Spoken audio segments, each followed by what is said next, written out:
We are back with today's checklist, focusing on how to manage and prevent headaches. June is Migraine and Headache Awareness Month, and migraines actually affect 1 in 4 households in this country. So we brought in Dr. Caudle. She's going to help us out. She's a family medicine physician. She's also associate professor at Rowan University. Dr. Caudle, welcome back. Thank you. So first of all, let's start with the different kinds of headaches, because not all headaches are the same. What should we know? Yeah, so first of all, there's over 150 types of headaches. Jeez. Yeah, I know, there's a lot. And these three under the word primary are probably the most common. Tension is definitely the most common, tension type headache. We also have, and I know we have a graphic to show where the tension type headache comes. There we go. This is kind of where it occurs, but we'll talk about this also in the next slide. Okay. We've got migraine headache. This is something I suffer from, migraines myself. We'll talk about that too. And then cluster headaches, which are very rare, but they are very, very debilitating.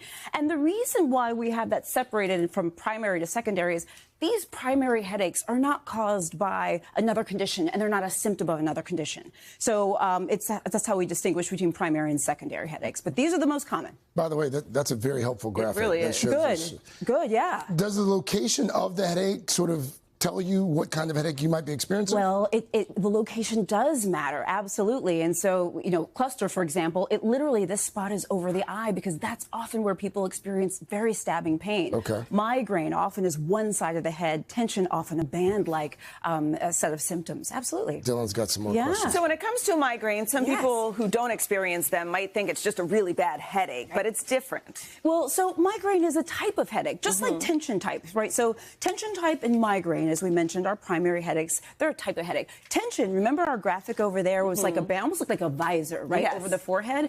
It's often mild to moderate intensity, bilateral, which means both sides, and it feels like a vice or a band around your head. Okay? It doesn't get worse with exercise. Now, if we move on to migraine, which you were asking about, oh my gosh, my migraines are so bad. I don't know if you get migraines. If you don't even want the light, you just... Oh my gosh, right. So you get often a throbbing, pulsating pain. Oftentimes it's one-sided, but it can be both-sided. Nausea often comes with it. But you mentioned sensitivity to light and sound. Oftentimes, all you want to do is just be in a dark room and lay down. Right. So very different qualities. Can you kind of feel a migraine coming on? Is there something that would trigger that? Well, two things. Number one, there is something called aura, and that is almost like what we call a prodrome. Sometimes people can tell, oh my gosh, I know I'm going to get a migraine because they see spots or something like that. But when we talk about triggers, yes, there are things that can trigger migraines. Stress. Oh my gosh, that's huge. That's also a trigger for tension headache. You're like, yeah, stress. Stress, anyone? Makes sense. Yes. Hormones in females. First of all, we should know that females tend to have more migraines than men. But our menstrual periods, menstruation is a big trigger for migraines. Skipping meals at low blood sugar, even the weather can trigger migraines. If you're not sleeping enough or your sleep patterns change, sensory stimuli, even things like food, etc. Wine can do it. So yeah, interesting. Yeah. So Doc, what are some of the treatments to talk about? Okay, so when we talk about migraine in particular, we have preventative treatments and we have what we call abortive treatments. Preventative means you take something to keep it from coming on if you have them bad enough, and abortive means you take something when you have it to make it go away. So we have prescription medications that I prescribe, that others prescribe, that are both preventative and abortive. There's like over-the-counter pain relievers. Sometimes people just need a Tylenol or a Motrin, etc. Also, sometimes we use nausea medications and other types of medications to help. But a lot of what I love to talk about is prevention, right? So if you know you get migraines, I know I get migraines, I know what my triggers are. Like, it's important. Get good sleep.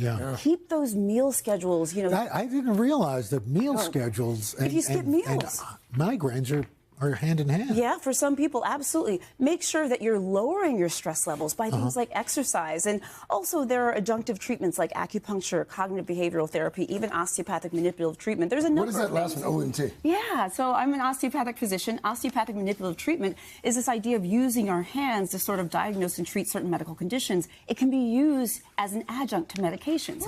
Also, things like Tai Chi and stuff, headache diary. Keep a log of your symptoms so you know what triggers it when it comes on, etc. You say women are more likely, more prone to have headaches. Absolutely. And is there a correlation between married women? Don't say it. That I don't know. I know where your brain is going. I'm not sure about the married women. Dr. Caudle, thank you. You're welcome. Hey, thanks for watching. And don't forget, you can catch the Today Show every morning on NBC or take Today when you're on the go. Just follow the Today podcast on Apple Podcasts, Spotify, or wherever you listen.